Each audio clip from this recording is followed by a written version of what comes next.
الحمد لله رب العالمين والصلاة والسلام على سيد الأنبياء والمرسلين أما بعد وبه قال حدثنا علي بن عبد الله قال حدثنا سفيان قال عمرو سمعت جابر بن عبد الله رضي الله عنهما يقول قال رسول الله صلى الله عليه وسلم من لكعب بن الأشرف فإنه قد آذى الله ورسوله. فقام محمد بن مسلمة فقال يا رسول الله صلى الله عليه وسلم أتحب أن أقتله؟ قال نعم. قال فأذن لي أن أقول شيئا. قال قل. فأتاه محمد بن مسلمة فقال. جی آج 3 احادیث میں نے آپ کے سامنے پیش کرنے کے لیے لائی ہیں. یہ احادیث اس موجودہ حالات کے حوالے سے ناموس رسالت کے موضوع پر ہیں. یہ تو بہت لمبا چوڑا موضوع ہے اور اس پر بہت کچھ کہنے کو جی چاہتا ہے اور ضرورت ہے، اور انشاءاللہ یہ باتیں ہوں گی بھی. کل تو ہمارا شبینہ نشست بھی ہے انشاءاللہ رات کو، کچھ حصہ اس میں بھی سوالات و جوابات کی شکل میں سامنے آ جائے گا. آج 2 سوالات کے جوابات پیش نظر ہیں.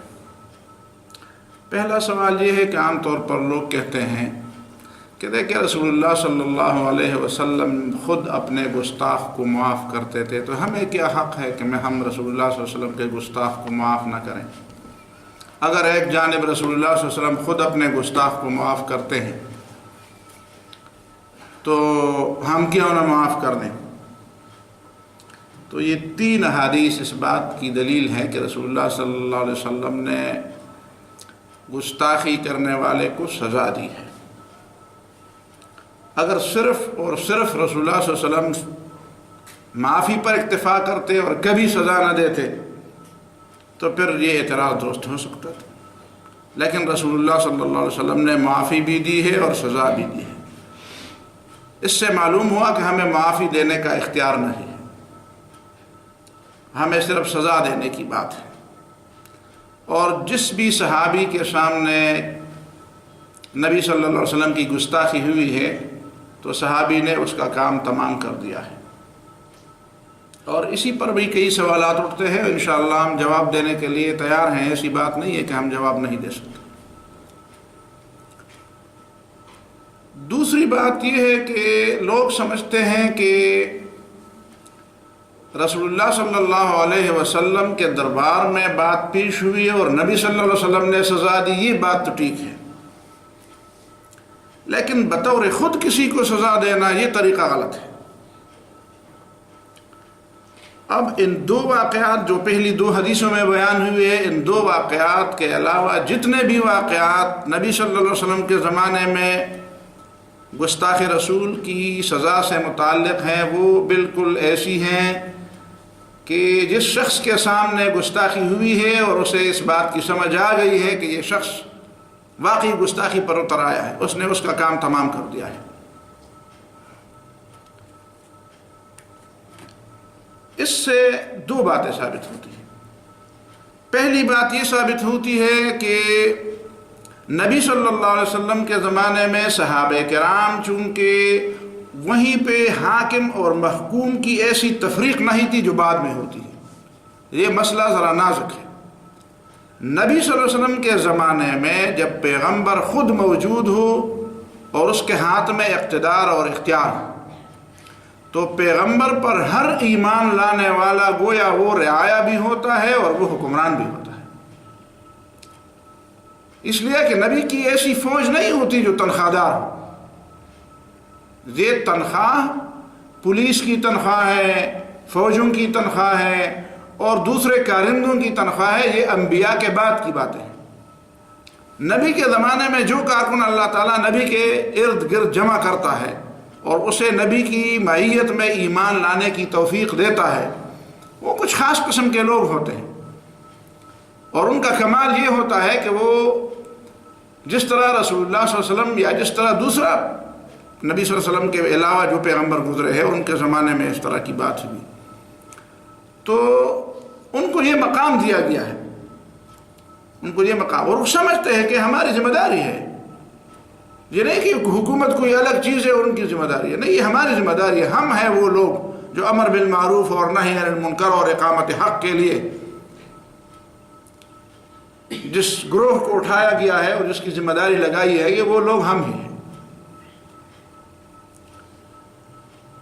اور اس کے بعد ایک دوسرا جواب بھی اس بات کا ہو سکتا ہے، اور وہ یہ ہے کہ جب نبی صلی اللہ علیہ وسلم کے زمانے میں اس طرح کا کوئی کیس آتا تھا تو رسول اللہ صلی اللہ علیہ وسلم باقاعدہ اس کی وضاحت چاہتے تھے، معلومات ہوتی تھی، اور جب بات اس حد تک پہنچ جاتی تھی کہ کس شخص نے اس عمل کو اور کس شخص نے اس مجرم کو سزا دی ہے یا ملزم کو سزا دی ہے، اس کو مجرم سمجھ کر اس کو سزا دی ہے، تو اس کے بعد نبی صلی اللہ علیہ وسلم باقاعدہ معلومات لیتے تھے، اور معلومات کے بعد یہ فیصلہ ہو جاتا تھا کہ ٹھیک، آپ نے ٹھیک کام کیا ہے۔ تو اس سے یہ بھی ہو سکتا ہے کہ مومن کی شان یہ ہے کہ باقی تب میں نے جتنا سوچا ہے، درست بات یہ ہے کہ قانون کو ہاتھ میں نہیں لینا چاہیے، یہ حکومت کا کام ہے سزائے دینا، اور سزائے وہ شخص دے گا جو لوگوں کی ضروریات بھی پوری کرے گا، جو لوگوں کے مسائل بھی سنے گا، جو امن کا نظام بھی اور لوگوں کی ضروریات زندگی کا نظام بھی۔ صرف سزائے دینا کمال نہیں، سزائے وہ شخص دے جو لوگوں کی ضروریات بھی پوری کرے، سزائے وہ شخص دے اور وہ ادارہ دے جو لوگوں کی جو امن و امان بھی قائم کرے، جو لوگوں کو عدل و انصاف بھی دے۔ لیکن ان تمام معاملات سے شاتم رسول کی سزا بالکل مستثنا ہے، شاتم رسول کی سزا اس سے مستثنا ہے، چاہے اسلامی حکومت ہو چاہے غیر اسلامی حکومت ہو۔ جس شخص کے سامنے یہ حرکت ہو جائے اور وہ سمجھے کہ اس شخص نے رسول اللہ صلی اللہ علیہ وسلم کی شان میں گستاخی کی ہے، تو اسے حق پہنچتا ہے کہ وہ اس کو انجام تک پہنچا دے۔ بعد میں اگر پتہ چلا کہ اس نے غلطی کی ہے تو حکومت اس کو سزا دے گی، باقی سزا کیا دے گی وہ تو حالات پر منحصر ہے۔ اگر واقعی کسی شخص نے گستاخی کی ہے لیکن کسی قاتل نے صرف وہ ایک طریقہ کار کے بارے میں اس نے غلطی کی یا کسی دوسرے معاملے میں اس کی غلطی کی تو اس سے ہلکی سزا دی جا سکتی ہے۔ ہم یہ نہیں کہتے کہ اسے تھوڑی سی بھی سزا نہیں دی جائے، ہلکی سی سزا اسے مل سکتی ہے، لیکن جہاں تک اس بات کا تعلق ہے کہ اسے قتل کی سزا دی جائے وہ تو کسی صورت میں جائز نہیں ہے۔ وہ تو بالکل ایک مباح الدم شخص کو، ایک واجب القتل شخص کو قتل کرنا، اس کی کوئی مثال دنیا میں نہیں ملتی کہ اس کا قصاص لیا گیا ہے کہیں دنیا میں۔ پوری انبیاء کی تاریخ میں اس بات کی مثال نہیں ملتی کہ کسی واجب القتل یا مباح الدم شخص کو قتل کر کے، کسی بھی طریقے سے قتل کر کے، آپ اپنی فقہ کی کتابیں اٹھا کے دیکھیں، کوئی شخص مباح الدم ہے، کوئی شخص واجب القتل ہے، اور اسی مباح الدم اور واجب القتل شخص کو کسی نے قتل کیا تو اس کو اگر دوسری سزا آپ دے سکتے ہیں تو دے دے، جرمانہ کر دے، تھوڑی سی جیل کی سزا دے دے، کچھ کر دے، لیکن اس کو قصاص میں اس کو قتل کرنا، یہ تو کسی اسلامی تاریخ کی کسی کونے میں بھی یہ بات نہیں لکھی ہوئی ہے۔ باقی اس کی مزید تفصیلات تو آج وقت اتنا نہیں ہے، میں جو احادیث لے آیا ہوں شاید وہ آپ نے پہلی دفعہ سنی بھی ہوں گی، لیکن آج پھر اس کو سنتے ہیں۔ پہلی روایت ہے حضرت جابر بن عبداللہ کی کہ قال رسول اللہ صلی اللہ علیہ وسلم، نبی صلی اللہ علیہ وسلم نے فرمایا، من لکعب بن الاشرف، کون ہے کعب بن اشرف کے لیے، کون ہے جو کعب بن اشرف کا کام تمام کر دے؟ فإنه قد آذى الله ورسوله، اس لیے کہ اس نے اللہ اور رسول کو اذیت دی ہے۔ پیغمبر کو اذیت دینا بس یہ اس بات کے لیے کافی ہے کہ وہ واجب القتل ہے، وہ مباح الدم ہے، اس کا خون رائگان ہے۔ اور کعب بن اشرف وہ شخص تھا جو معاہدے کے باوجود تھا تو غیر مسلم، اور معاہدے کے باوجود وہ رسول اللہ صلی اللہ علیہ وسلم کی شان میں گستاخیاں کرتا تھا۔ یہ قتل اس طرح نہیں ہوا، لوگ اعتراض کر سکتے ہیں، اور اعتراض کرنے والوں نے اعتراض کیا بھی ہے کہ عجیب بات ہے، رسول اللہ صلی اللہ علیہ وسلم خفیہ مشن بھیج کر ایک شخص کو قتل کراتے ہیں، جبکہ وہ ریاست ہے اور ریاست کے سربراہ بھی ہیں، تو خفیہ کسی شخص کو بھیج کر کسی دشمن سے انتقام لینا یا کسی اس کو عدالت میں بلاتے اور مقدمہ چلتا اور مقدمے کے بعد اس کو سزا دیتے۔ یہ سوال کرتے ہیں قانون کے بندے، وہ نہیں دیکھتے کہ پیغمبر صلی اللہ علیہ وسلم کے کام میں کیا کیا مصلحت ہے۔ تو میں ان سے ذرا پوچھوں اگر کہ مکہ معظمہ میں 13 سال رسول اللہ صلی اللہ علیہ وسلم تھے، اور مکے کے لوگوں نے نبی صلی اللہ علیہ وسلم کو کتنی اذیتیں دی تھی، اور کتنی دفعہ نبی صلی اللہ علیہ وسلم کے قتل کے منصوبے بنائے تھے، تو کیا رسول اللہ صلی اللہ علیہ وسلم نے مکے کے ابو جہل اور ابو لہب اور عتبہ اور شیبہ اور ولید اور فلان کو قتل کرنے کے لیے کوئی بھیجا تھا؟ اس سوال کا جواب چاہیے۔ مسئلہ یہ تھا کہ اس شخص کو قتل کرنے کا ایک طریقہ تو یہ ہوتا تھا کہ اس کو بلایا جاتا اور اس طرح قتل کیا جاتا، تو اس کے لیے لوگ کھڑے ہو جاتے، اس کے قبیلے کے لوگ کھڑے ہو جاتے، تو ظاہر ہے کہ ایک شخص کو قتل کرنے کی بجائے پھر کئی لوگوں کو قتل کرنا پڑتا، اور رسول اللہ صلی اللہ علیہ وسلم رحمۃ للعالمین ہے، جو شخص گناہگار ہے اس گناہگار کو انہوں نے ٹھکانے لگانے کا ایسا انتظام کیا کہ دوسرے لوگ اس کے گناہ میں نہ پکڑے جائیں، اور دوسرے لوگوں کے لیے خواہ ایسا موقع نہ ملے کہ وہ بھی اس کی حمایت میں اٹھ کھڑے ہوں اور پھر سب کو سزا دینی پڑ جائے۔ یہ معاملہ ابو رافع کے ساتھ بھی ہوا، اور یہ معاملہ کعب بن اشرف کے ساتھ بھی ہوا۔ اس کی اور بھی وجوہات ہیں، لیکن میں نے صرف اس جواب پر آج اکتفا کرتا ہوں۔ فقال یا رسول اللہ اتحب ان اقتلہ، اے اللہ کے رسول آپ چاہتے ہیں کہ میں اس کو قتل کر دوں؟ قال نعم، نبی نے فرمایا ہاں میں یہی چاہتا ہوں۔ قال فاذن لی ان اقول شیئا، مجھے کچھ باتیں کرنے کی اجازت دیجیے، ظاہر ہے کہ کسی طریقے سے قتل کرنا ہوگا اس کو۔ قال قل، نبی نے فرمایا جو چاہتے ہو، جو کہنا چاہتے ہو کہو۔ فاتاہ محمد بن مسلمہ کعب بن اشرف کے پاس آیا، فقال ان هذا الرجل قد سألنا صدقة، اس شخص نے، دیکھیں نا یہ نہیں کہتا کہ میں نبی، اس بات کی اجازت لی ہے اس نے، اس شخص نے، اس آدمی نے ہم سے زکوٰۃ اور صدقے مانگے ہیں، وَإِنَّهُ قَدْ عَنَّانَا، اور اس نے ہمیں بہت تنگ کیا ہے، تکلیف میں ڈالا، وَإِنِّي قَدْ أَتَيْتُكَ، اور میں تیرے پاس آیا ہوں، أَسْتَسْلِفُكَ، تجھ سے کچھ قرض لینے کے لیے۔ قال وَأَيْضًا وَاللَّهِ لَتَمُلَّنَّهُ، اس کا طریقہ یہ ہے کہ تم بھی اس کو تنگ کر دو، تم بھی اس کو تنگ کرو گے تب یہ بات بنے گی، ایسا نہیں ہوا کہ وہ تمہیں تنگ کرے گا اور تم اس کو نہ تنگ کرو۔ قال إِنَّا قَدِ اتَّبَعْنَاهُ، اس نے کہا اب ہم نے اس کا اتباع کیا ہے اور معاہدہ ہو گیا ہے، اس کے ہاتھ میں اپنے ہاتھ دیا ہے، فلا نحب ان ندعه، تو ہم اس کو چھوڑنا نہیں چاہتے، حتی ننظر الى اي شيء يسير شانه، تاکہ ہم دیکھیں کہ اس کا انجام کیا ہوتا ہے، اس کے بعد دیکھا جائے گا، فی الحال تو ہم اس کو چھوڑ نہیں سکتے، اس لیے کہ ہم نے معاہدہ کیا ہے، وعدہ کیا۔ وقد اردنا ان تسلفنا وسقا او وسقین، ایک وسق یا دو وسق ہمیں خوراک ہے نا وہ تم قرض دے دو، وسق 60 سا ہے، 60 سا تقریباً 1 من بنتا ہے، 1 من سے تھوڑا سا زیادہ۔ قال نعم، اس نے کہا ہاں دے دوں گا، ارہنونی، میرے پاس رہن رکھ دو، کوئی چیز رہن رکھ دو۔ قالوا ای شیء تريدو، کیا رہن رکھ دے؟ قال فرہنون النساء، انہوں نے کہا اپنی عورتیں رہن رکھ دے۔ یہ ایسے لوگوں کی ذہنیت ہے، پہلی ذہنیت دے کے ان کو، یہودیوں کی ذہنیت اور آج ان کی بھی ذہنیت۔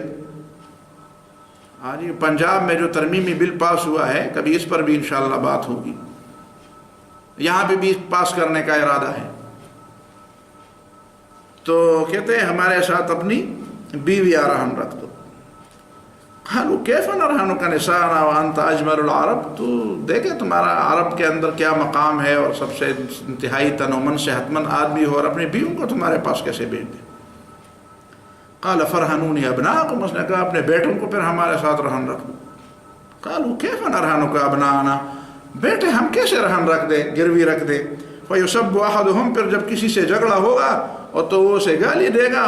فیقال رہنا بے وثق، اس کو عار دے گا کہ تو وہی شخص ہے جو ایک وثق کے بدلے تو رہن تھا. تو یہ تو ہمارے لیے مرنے کی بات ہے. پیغور جس کو کہتے ہیں، عار دل، عار. هذا عار علینا، یہ ہمارے لیے عار ہے، نہیں کر سکتے. ولکننا نرهنک اللحم، ہم اسلحہ آپ کے ساتھ رہن رکھ سکتے ہیں، سلاح. فواعدہ ان یاتیہ، دونوں کے درمیان معاہدہ ہوا کہ ٹھیک ہے میں آ جاؤں گا. فجاءہ لیلا، رات کو آیا. حضرت محمد ابن مسلمہ رات کو آیا. ومعه ابو نائلہ، اور اس کے ساتھ ابو نائلہ بھی تھے رضی اللہ تعالیٰ عنہ. وہو اخو کعب من الرضاعۃ، کعب ابن اشرف کا رضاعی بھائی ہے اور صحابی ہے، مسلمان. فدعاهم الى الحصن، اس نے ان کو قلعے میں بلایا کہ قلعے میں آ جائے. فنزل الیہم، انہوں نے کہا ٹھیک ہے ہم آ جاتے ہیں، آپ ذرا اتر کے آ جائیں. فنزل الیہم، تو یہ قلعے سے اترا. فقالت له امرأته، اس کی بیوی نے اس کو کہا این تخرج هذه الساعة، اس رات کے اندھیرے میں کہاں جا رہے ہو؟ فقال انما هو محمد بن مسلمہ واخی ابو نائلہ. کون ہے؟ ایک محمد بن مسلمہ ہے اور ایک میرا بھائی ابو نائلہ ہے. قالت اسمع صوتا، اس کی بیوی نے کہا میں ایسی آواز سنتی ہوں کہ انہ یقطر منہ الدم، جیسے اس آواز سے خون کی بوندیں ٹپک رہی ہوں، خون کے قطرے ٹپک رہے ہیں، ایسی آواز میں سنتی ہوں. واقعی ذہین عورت تھی، دنیا کی باتیں تو جانتی تھی. قال انما هو اخی محمد بن مسلمہ ورضیعی ابو نائلہ، یہ تو وہی دو ہیں، محمد ہیں اور ابو نائلہ ہیں، کوئی بات نہیں. ان الکریم لو دعی الی طعنۃ بلیل، شریف آدمی وہ ہے، سردار اور شریف آدمی وہ ہے کہ اگر رات کو تلوار اور نیزے کے وار کے لیے بھی اس کو بلایا جائے لاجابہ، وہ آ جاتا ہے. میں شریف آدمی ہوں، میں جاؤں گا. قال ويدخل محمد بن مسلمة معه رجلين، محمد بن مسلمہ نے ابو نائلہ کے علاوہ بھی دو آدمیوں کو اپنے ساتھ لے گیا تھا اور کہیں خفیہ بٹھایا تھا. فقال اذا ما، اور ان لوگوں کو اس نے کہا تھا اذا ما جاء، جب یہ شخص آ جائے، فانی قائل بشعره فاشمه، میں اس کے بالوں کی طرف اشارہ کر کے اس کو سونگنا چاہوں گا. وہ اس کے بارے میں پتہ تھا کہ وہ خوشبو بہت زیادہ استعمال کرتا ہے. فَإِذَا رَأَيْتُمُونِي اسْتَمْكَنْتُ مِنْ رَأْسِي، جب تم مجھے دیکھو کہ میں نے اس کے سر کو اپنے قابو میں کر لیا ہے. فَدُونَكُمْ فَاضْرِبُوهُ، پھر اس پر وار کر دو.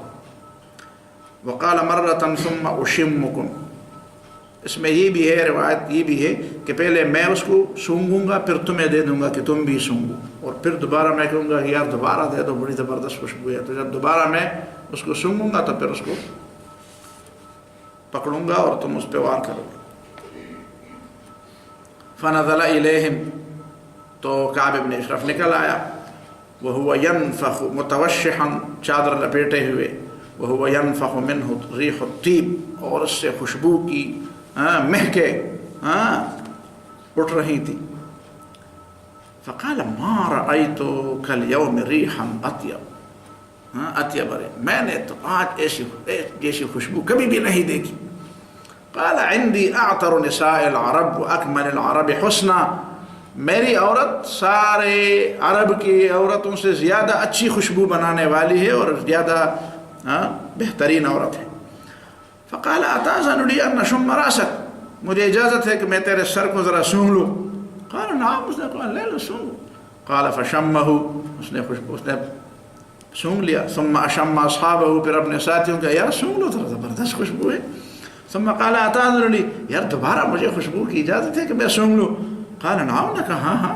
وہ تو پھر کیا بن گیا، شام محفل بن گیا.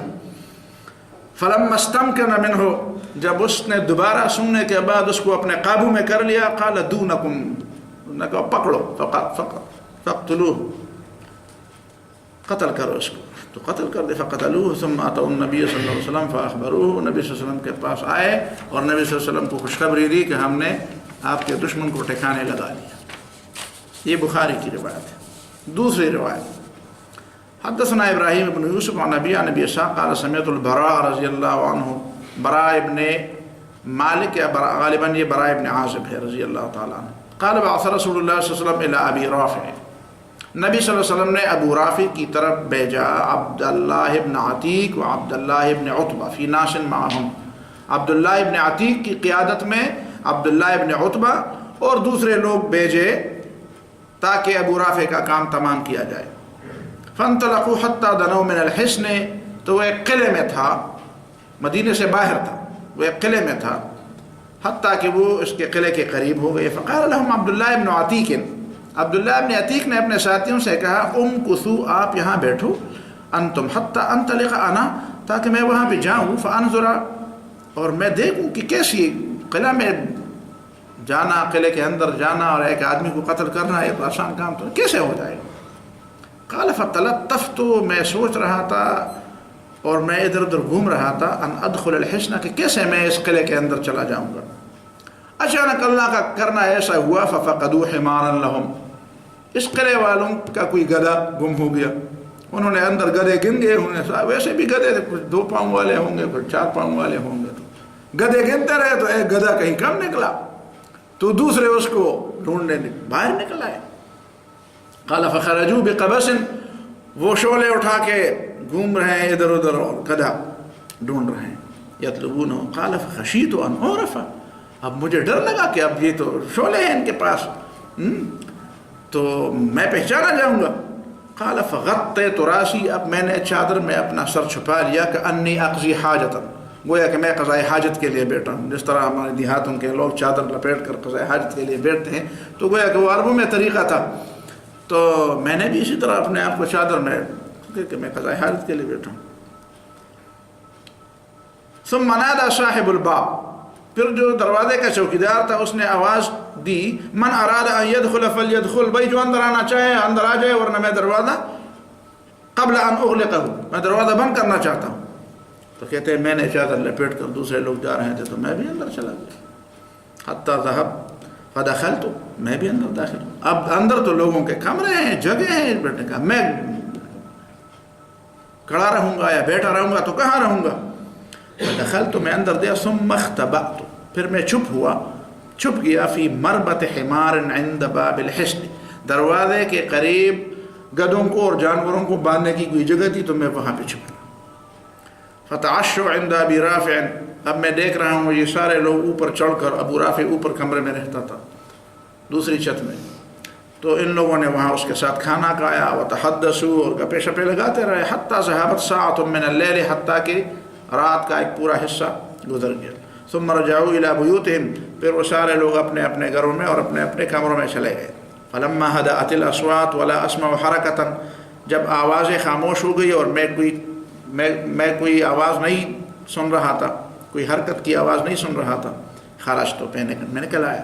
ورأيت صاحب الباب، اور میں نے دروازے کے چوکیدار کو دیکھا تھا، حيث وضع مفتاح الحصن، کہ اس نے اندر سے کنڈی لگا کر تالا بھی لگایا تھا اور چابی کس جگہ رکھی تھی۔ فاخذته فی قوت، ایک طاقچے میں اس نے رکھی تھی، فاخذته، پہلے تو میں نے وہ چابی لے لی، ففتحت به باب الحصن، اور قلعے کا دروازہ میں نے پہلے کھول دیا۔ قال قلت ان دربی القوم، پھر میں نے دل میں کہا اگر میں کارروائی کرنا شروع کر دوں اور یہ لوگ بیدار ہو گئے تو پھر کیا ہوگا۔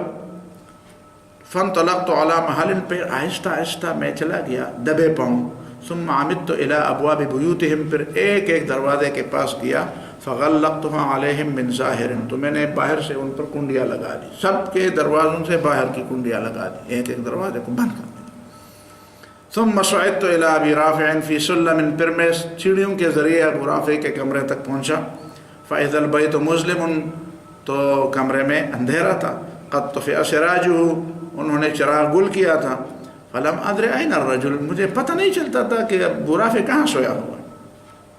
فقلت یا ابا رافع، تو میں نے آواز دی ابو رافع، قال من هذا، اس نے کہا کون ہو، قال فعمدت نحو الصوت، جدھر سے آواز آئی تھی میں نے ادھر چلان لگا دی، فاضربه، میں نے وار کیا تلوار سے، وصواح، اور اسی دوران اس نے چیخ ماری، فلم تغن شیئا، پتہ چلا کہ میری تلوار نے کوئی کام نہیں کیا، وار خالی گیا۔ قال ثم جئت، پھر میں واپس آیا کمرے سے، کہ انی اغیثہ، اور میں نے ایسا انداز اختیار کیا گویا میں اس کی فریاد سننے آیا ہوں، میں اس کی مدد کرنے آیا ہوں، فقلت ما لك یا ابا رافع، ابو رافع کیا ہوا؟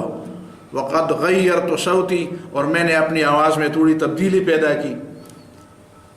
فقال الا اعجبک، میں آپ کو عجیب بات نہ سناؤں؟ لا لامک الویل، تمہاری ماں کے لیے تباہی ہو. دخل علی رجل، ایک شخص ابھی آیا، فضربنی، اس نے مجھے مارا، بالسیف، تلوار سے اس نے مجھے مارا. تو خوب میں نے جگہ بھی معلوم کی اور آواز. قال فعمدت له ایضا، میں نے اسی آواز کے نشانے پر پھر دوبارہ چلانگ لگا دی. فاضربه اخرى، دوبارہ میں نے وار کیا. فلم تغن شیئا، پھر بار خطا کیا. فصاح، اس نے پھر چیخ ماری، اندھیرا تھا، پھر چیخ ماری. وقام اہلو، اور اس کی بیوی بھی اٹھی، اس کی بیوی بھی اٹھی. قال ثم جئت، میں پھر آیا. وغیرت صوتی، اور تیسری دفعہ بھی میں نے اپنی آواز کو بدل دیا. کہیئت المغیثی، جیسے میں اس کی مدد کرنے آیا ہوں. فاذا هو مستلق على ظهره، وہ الٹے اوندے منہ اپنے بستر پر پڑا تھا. فاضع السیف فی بطنہ، اس دفعہ میں نے خوب اس کے اوپر تلوار چلائی اور تلوار کو اوپر سے نیچے تک لے گیا. ثم انکفئ علیہ، پھر میں خوب اس کے سینے پر سوار ہوا یا اس کے پیٹ پر سوار ہوا. حتی سمعت صوت العظم، حتیٰ کہ میں نے ہڈیوں کے ٹوٹنے کی آوازیں سنی. ثم اتیت ثم خرجت دہشن، پھر میں دہشن گھبرایا ہوا، اور حتی اتیت السلم، حتیٰ کہ میں اس سیڑھیوں کے پاس آیا. اريد ان انزل، چاہتا تھا کہ میں نکلوں، میں اتر جاؤں. فاسقط منه، تو میں وہاں سے نیچے گر گیا. اصل مسئلہ یہ تھا کہ دوسری روایات میں یہ ہے کہ اندھیرا تو تھا لیکن تھوڑی سی چاند کی روشنی تھی، تو چاند کی روشنی میں سیڑھیاں پوری نظر نہیں آتی. تو میں نے ایک سیڑھی کی دیکھی، دوسری سیڑھی میں نے دیکھی نہیں. میں نے سمجھا کہ یہ سیڑھی ہوگی اور وہ خالی جگہ تھی، بس روز میں نیچے نکلا، نیچے گر گیا. فاسقط منه فانخلعت رجلی، تو میرے پاؤں کا بند اکھڑ گیا، میرے پاؤں کا بند اکھڑ گیا. فعصبتها، پھر میں نے اس کو اپنی چادر سے اس کو باندھ دیا. ثم اتیت اصحابی، پھر میں اپنے ساتھیوں کے پاس آیا. احجلو، ایک پاؤں سے، احجلو سنگچ پختو کے مدرین جقیم والا سکانا چندرو میں کولا. پختو کے صحیح معنی تھا چندرو میں کولا. چندرو پہ وقت پکی چندرو تپاربے جب کہ حجلم ہوئی، دا چندرو لو بلدا ما شمانو آگے تپاربے جب کہ حجلم ہوئی. احجلو چندرو میں کولا. مجھے نہیں معلوم کہ اردو میں اس کو کیا کہتے ہیں چندرو.